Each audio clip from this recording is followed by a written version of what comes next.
अब आते हैं आज की कहानी के ऊपर। बहुत सारे लोग अक्सर ये सवाल पूछते हैं कि इस दुनिया में perfect crime, perfect murder, perfect चोरी, परफेक्ट रॉबरी हुई है क्या? बहुत सारी हुई है, क्योंकि जो जब तक सुलझ न जाए समझ लीजिए वो परफेक्ट क्राइम है। आज ऐसी एक परफेक्ट बैंक रॉबरी की कहानी है। एक ऐसी बैंक रॉबरी जो उस जमाने में, उस वक्त अमेरिका में उससे बड़ी बैंक रॉबरी नहीं हुई थी। एक ऐसी बैंक रॉबरी जिसको ढूंढने के लिए लुटेरों की तलाश में एक पुलिस अफसर बरसों केस पे लगा रहा, आखिर तक कामयाब नहीं हुआ, फिर उसकी मौत हो गई। एक ऐसी परफेक्ट बैंक रॉबरी जिसमें नाम चेहरा सब पता था, लेकिन वो कहीं मिला नहीं।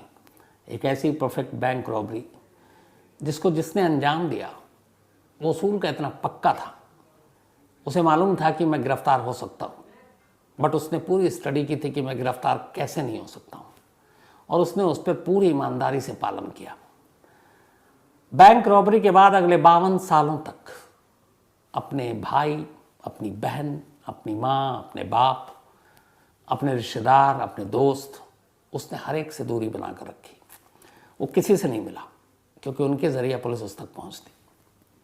और आखिर तक पुलिस इस बैंक रॉबरी के केस को सुलझाने की कोशिश करती रही, लेकिन उस लुटेरे ने जब तक चाहा पुलिस कामयाब नहीं हुई। और फिर जब उसकी मर्जी हुई तब उसने इस बैंक रॉबरी की कहानी खोली। कहानी अमेरिका की है, और ये कहानी उस वक्त की है। 1969 जुलाई का महीना था, और अमेरिका के एक शहर क्लीवलैंड, यहाँ पे ये कहानी जन्म लेती है। इत्तेफाक से 1969 जुलाई का महीना वो महीना था जिसने इस दुनिया में एक क्रांति ला दी थी। वो क्रांति इस तरह से आई थी कि 20 जुलाई 1969 को अपोलो 11 के जरिए पहली बार अंतरिक्ष में इंसान ने चांद पर कदम रखा था। नील आर्मस्ट्रॉन्ग, हम सब जानते हैं, चांद पे कदम रखने वाला पहला शख्स, और उनके जो साथ थे एडविन बज़ एल्ड्रिन जूनियर। 20 जुलाई 1969, 20 जुलाई 1969 को अपोलो 11 और चांद पर इंसान का कदम रखना, ये पूरी दुनिया में सबसे बड़ी खबर थी, और पूरी दुनिया में इसी के चर्चे हो रहे थे। रूस पीछे रह गया था, क्योंकि रूस पहले चाहता था चांद पर इंसान को भेजें। इससे पहले बाकी बिना इंसान के तो कई गए वहाँ पे, लेकिन इंसान ने पहली बार कदम रखा जुलाई 1969 में, 20 जुलाई। वो भी रात के, अगर उससे कहें तो 20 बजकर या 8 बजकर 17 मिनट पर, बल्कि 8 बजकर 17 मिनट 39 सेकंड हो रहे थे जब नील आर्मस्ट्रॉन्ग ने चांद पर कदम रखा था। तो पूरी दुनिया के साथ साथ अमेरिका अपनी इस कामयाबी पर बहुत खुश था, और हर जगह अपोलो 11, नील आर्मस्ट्रॉन्ग, चांद पर इंसान के पहुंचने की खबर चल रही थी। और उसी खबर के बीच में चुपचाप से एक और खबर आती है, और चांद पे पहुंचने की खबर इतनी बड़ी थी कि यह खबर दब जाती है। हालांकि अमेरिका के इतिहास में उस वक्त बहुत बड़ी खबर होती अगर ये नील आर्मस्ट्रॉन्ग उस वक्त चांद पे उसी हफ्ते न पहुंचे होते। खबर थी अमेरिका के एक बैंक की रॉबरी की, क्लीवलैंड।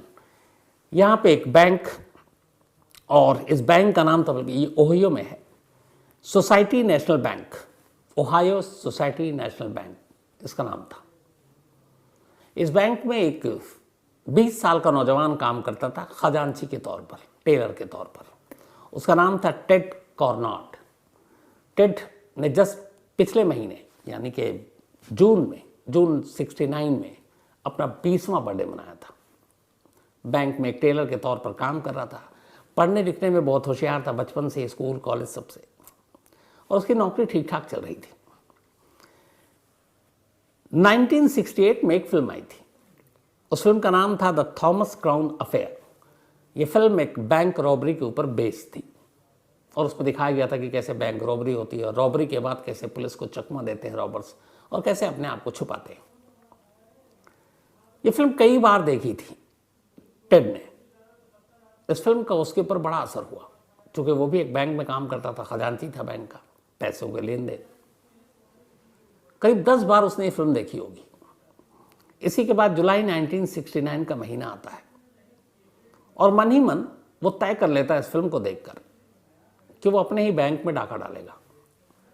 लेकिन इस फिल्म से ही इंस्पायर होकर उसने कई चीज़ें की, बहुत उसने रैकी की, हर एंगल से सोचा, जैसे मनी हाइस्ट आपने देखी होगी कि पकड़े जाएं तो ये करना, बच जाएं तो ये करना, क्राइम के बाद ये करना है। तो उसने इस फिल्म को देखने के बाद हर पहलू से पहले सोचना शुरू किया, और पहला उसूल उसका ये था कि इस पूरी साजिश में वो अकेला होगा, क्योंकि एक से ज़्यादा हो तो राज खुलने का डर हमेशा बना रहता है। तो उसने अकेले इस साजिश को रची और इसके ऊपर सारी चीज़ों पर प्लान करना शुरू किया।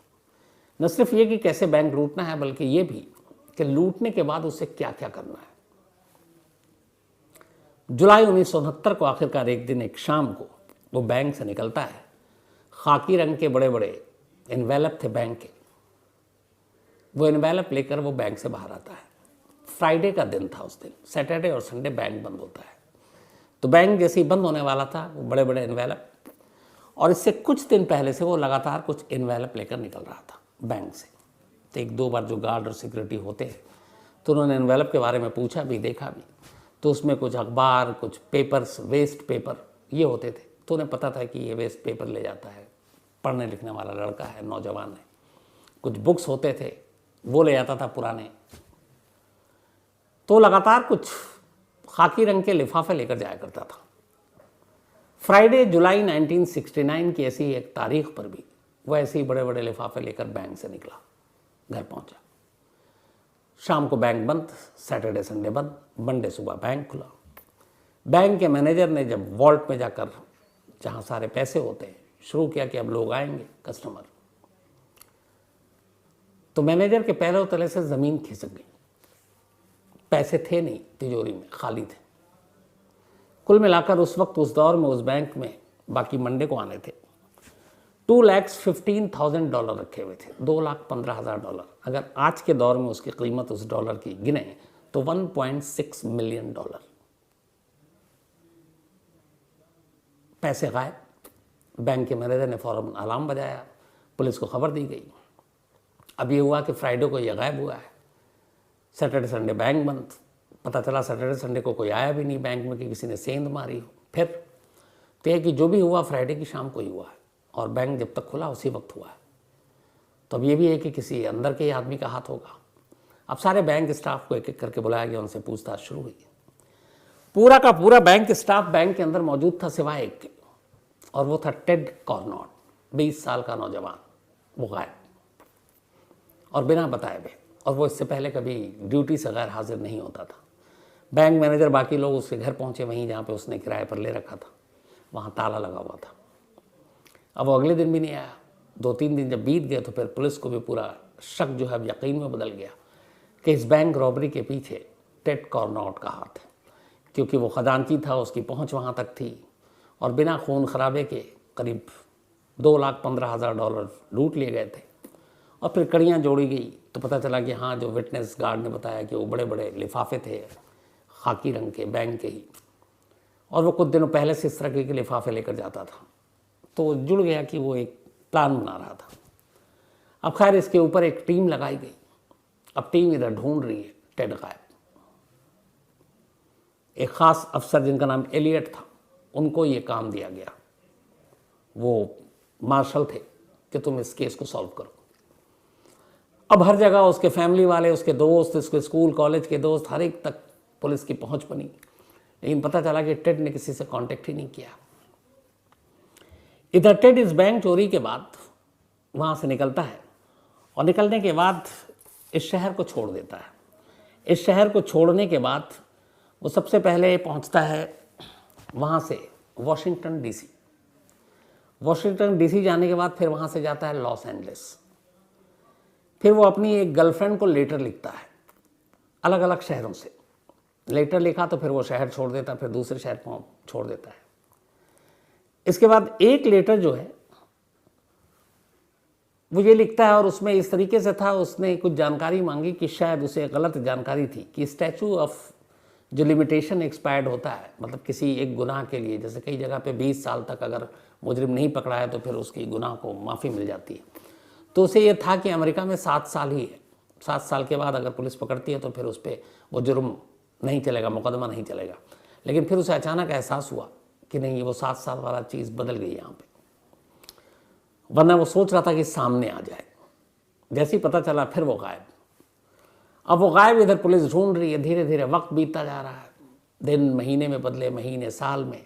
1969 को ये हादसा हुआ था, ये डकैती हुई थी। उसके बाद 70, 71, 72, 75 कोई सुराग नहीं मिल रहा।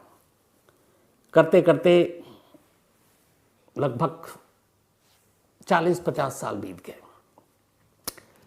लेकिन न ये केस सुलझा, न टेड कॉर्नॉट जो है वो पुलिस के हाथ लगा। एलियट इस दौरान में उसके पीछे पड़े रहे। उन्होंने मिशन बना लिया, जो मार्शल थे इस केस के आईओ, कि उसे ढूंढ कर रहेंगे। उन्होंने लगभग पूरा अमेरिका छान मारा, हर स्टेट तक घुमाए, कई जगह से खबर मिलती, उसके जैसा एक चेहरा दिखाया, पर फायदा नहीं होता। और आखिरकार 2020 में उनकी डेथ हो गई। बस एक सपना, एक ख्वाहिश उनकी अधूरी रह गई कि वो इस केस को सुलझा सके और उसको पकड़ सकते। मार्च 2020 में डेथ हो गई थी उनकी। इधर ये सारी चीज़ें होती रही, उधर अब टेड कहाँ गया? उसने शुरुआत में कुछ गर्लफ्रेंड को लेटर लिखा, फिर उसके बाद उसे लगा कि 7 साल तो माफ़ी मिलेगी नहीं। अब उसने गर्लफ्रेंड को भी लेटर लिखना बंद कर दिया, अलग अलग शहरों से भी, क्योंकि उसे मालूम था कि एक उसकी गलती उसे सलाखों के पीछे पहुंचा देगी। अब इस दौरान में उसने 1970 में, जनवरी का महीना था, वो एक शहर में पहुंचता है और वहाँ जाने के बाद वो वहाँ की जो अमेरिका की सोशल सिक्योरिटी एक नंबर होता है, तो उसके एडमिनिस्ट्रेशन के दफ्तर पहुँचता है और वहाँ जाकर एक नए नाम से सोशल सिक्योरिटी नंबर हासिल कर लेता है। उम्र अपनी 2 साल बड़ा लिखा था, जो उसका ओरिजिनल था। इस बैंक रॉबरी के ठीक 1 साल के बाद थोड़ा सा उसने अपना हुलिया बदल रखा था और नए नाम से जो वो नंबर लेता, और उसने अपनी नई पहचान बना ली थी। अब वो टेड कॉर्नॉट नहीं था, बल्कि उसने अपना नाम रखा था थॉमस रैंडल। थॉमस रैंडल के नाम पर उसकी नई सोशल सिक्योरिटी नंबर मिल गई, जिसके ज़रिए वो लोन ले सकता था, बैंक में खाता खोल सकता था, मतलब अब वो सब कुछ कर सकता था। ये हो गया, उसका धीरे धीरे वक्त बीता। फिर 1980 में, 69 में ये सब कुछ हुआ था, करीब 11 साल बाद इसने शादी की एक लेडी से, जिसको ये पहले नहीं जानता था। हुआ ये कि जाने के बाद अब इसने एक गोल्फ के ग्राउंड पे एक नौकरी करनी शुरू कर दी, तो वहाँ असिस्टेंट गोल्फर के तौर पर ये काम करता था। फिर धीरे धीरे इसने जब नौकरी की तो गोल्फ का शौक था, गोल्फ भी खेलने लगा और अच्छा खासा गोल्फ खेलता था, कई छोटे मोटे टूर्नामेंट भी जीत लिए इसने। फिर गोल्फ के साथ साथ इसने जो कारों का कारोबार होता है, कार के डीलर के तौर पर, उसने वो भी नौकरी कर ली और इसकी ज़िंदगी एकदम ठीक ठाक चल रही है। थोड़ा सा हुलिया बदला और नाम पूरा बदल चुका है, लेकिन एकदम मामूली और साधारण ज़िंदगी गुजार रहा है। पैसे करोड़ों रुपए हैं इसके पास, लेकिन इसने कभी ये जाहिर ही नहीं किया कि उसके पास इतने पैसे हैं। एक आम इलाके में एक आम सा घर लेकर अपनी बीवी के साथ रहता और ये इस तरह से नौकरी करता। जो इसने उस फिल्म के ज़रिए सीखा था वो यही था कि डकैती या बैंक लूटना उतना मुश्किल काम नहीं है, बल्कि लूटने के बाद उस चीज़ को पचाना और ख़ुद को बचाना वो ज़्यादा चैलेंजिंग है। और एक गलती से वो सारा भेद खुल सकता है। उसने उन सारे पैसों के रहने के बावजूद आलीशान ज़िंदगी नहीं जी। हाँ, ज़रूरत के हिसाब से खर्च करता रहा, लेकिन एक आम आदमी बनकर रहा, एक आम हस्बैंड बनकर रहा। फिर उसकी 2 बेटियां हुई और ये सब कुछ ज़िंदगी में चलता रहा। और उसकी बीवी को, उसकी बेटियों को उसके बारे में कुछ पता नहीं, ये तक पता नहीं कि इसका असली नाम टेड कॉर्नॉट है। वो उसे थॉमस रैंडल के नाम से ही जानते थे। ये सारी चीज़ें चलती रही, करीब 52 साल गुजर गए। 2021 नवंबर आ गया। 2021 नवंबर में जब इसकी उम्र करीब 72 साल थी टेड की, तो इसे लंग कैंसर हो गया। और अभी इसको लोग, तमाम लोग हमेशा एक नहायत शरीफ इंसान मानते थे, बल्कि जिस गोल्फ कोर्स में ये काम करता था, वहाँ पे असिस्टेंट उसके खेलता था, वहाँ एक FBI के एजेंट आते थे और उनके साथ इनकी बड़ी गहरी दोस्ती हो गई थी और वो भी इसे जानते थे। लेकिन उन्हें मालूम नहीं था कि ये एक अमेरिका के इतिहास की एक बड़ी बैंक रॉबरी का यही इकलौता गुनहगार है। तो ये सब कुछ चलता रहा। 52 साल बीत गए। इन 52 सालों में उस केस को सुलझा नहीं पाया कोई। अब 72 साल की उम्र हो गई टेड की, डेथ बेड पर पड़ा हुआ है, बीवी और बेटी पास में। डॉक्टरों ने एक समय दे दिया है कि बस इतने दिन है, वो समय करीब आता है और अब ये है कि उसकी मौत कभी भी हो सकती है। लेकिन वो इंतज़ार कर रहा था कि जब बिल्कुल मौत के दहाने पर पहुंचेगा तब वो कुछ बोलेगा। और आखिरकार वो घड़ी आ गई। नवंबर 2021 में वो अपनी बीवी को अपने पास बुलाता है और कहता है कि मेरा नाम थॉमस रैंडल नहीं है, मेरा नाम टेड कॉर्नॉड है और मैं पहले एक बैंक में काम करता था और फिर उसी बैंक से मैंने अराउंड $2,15,000 लूटा था और उसके बाद फिर मैं इधर उधर शहर शहर भटकता रहा और अब मैं यहाँ हूँ। तुमसे शादी की, तुम्हें भी अपना सच नहीं बताया, अपनी बेटियों को भी नहीं बताया, यहाँ तक कि अपने माँ बाप को नहीं बताया, मेरे 3 भाई हैं उनको नहीं बताया। तो किसी को मेरा सच नहीं मालूम और इस वजह से कि अगर मेरा सच आम हो जाता तो फिर पुलिस मुझे पकड़ लेती। ये कहने के बाद टेड की मौत हो गई। मौत होने के बाद बीवी खामोश थी अब कि क्या बताएं, किसको बताएं। ज़माने को भी अभी तक कुछ खबर नहीं है। लेकिन हुआ क्या कि चूँकि ये गोल्फ खेलता था और गोल्फ कोर्स में काम किया, नेचर का बहुत अच्छा, हर इंसान मानते थे थॉमस रैंडल को एक बेहतरीन इंसान। तो जब थॉमस की मौत की खबर आई तो उसकी याद में एक श्रद्धांजलि सभा रखी गई और उस श्रद्धांजलि सभा को रखने के लिए अखबार में जैसे होता है ना उठावला और ये सारी चीज़ें, ठीक ऐड छपा। उस ऐड में बस गलती ये हुई कि फैमिली की तरफ से थॉमस रैंडल की करीब 40-45 साल पुरानी एक तस्वीर अखबार में दे दी गई। अब वो एक श्रद्धांजलि सभा की तस्वीर है, नाम है थॉमस रैंडल, अखबार में छप गया।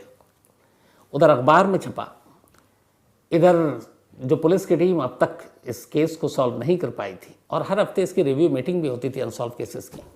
उनमें से उस ज़माने के एक सीनियर पुलिस अफसर एलियट की तो डेथ हो गई थी।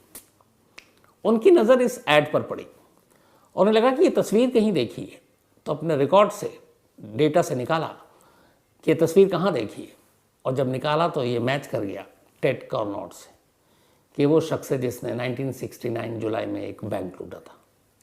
इसके बाद पुलिस की टीम पहुंचती है घर पर।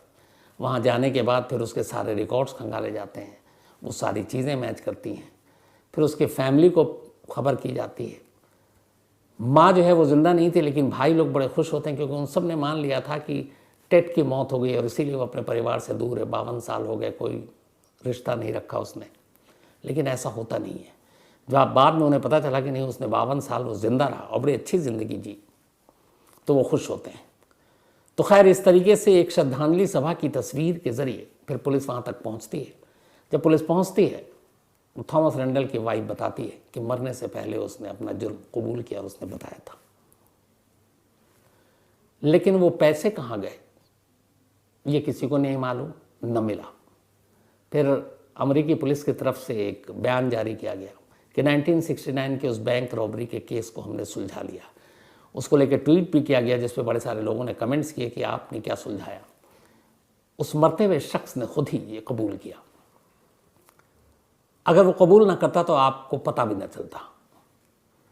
तो आखिरकार 52 साल तक जो एक राज था, शायद वो कभी ना खुलता अगर मरने वाले ने खुद ना बोला होता। तो टेड ने मौत से पहले ये सच बताया और तब ये ज़माने के सामने आया। तो कायदे से इसे कह सकते हैं कि एक परफेक्ट बैंक रॉबरी थी, क्योंकि जिसने रॉबरी की उसका जब मन किया तभी उसने ये राज उगला और ऐसे वक्त में उगला कि उसके बाद कानून, पुलिस भी कोई उसका कुछ नहीं कर सकती थी, क्योंकि वो खुद अब मरने जा रहा था। तो मौत हो गई, लेकिन 52 साल में इसके बाद ये केस अब हमेशा के लिए क्लोज कर दिया गया। लेकिन वो पैसे कहाँ गए, उसका इस्तेमाल कैसे किया टेड ने, किन किन लोगों पे खर्चा किया, ये आज भी एक राज है और उनमें से एक भी पाई पुलिस ने बरामद नहीं किया। क्योंकि बाकी जब चीज़ें देखी गई तो एक नॉर्मल लाइफ जीता था। उसकी बीवी बेटी ने वहाँ पे जो है लोन ले रखे थे, तो इसके ज़रिए आप प्रॉपर्टी को भी सीज़ नहीं कर सकते। तो वो सारी चीज़ें, कोई ऐसा सबूत मिला नहीं और आखिरकार पुलिस को केस क्लोज करना पड़ा।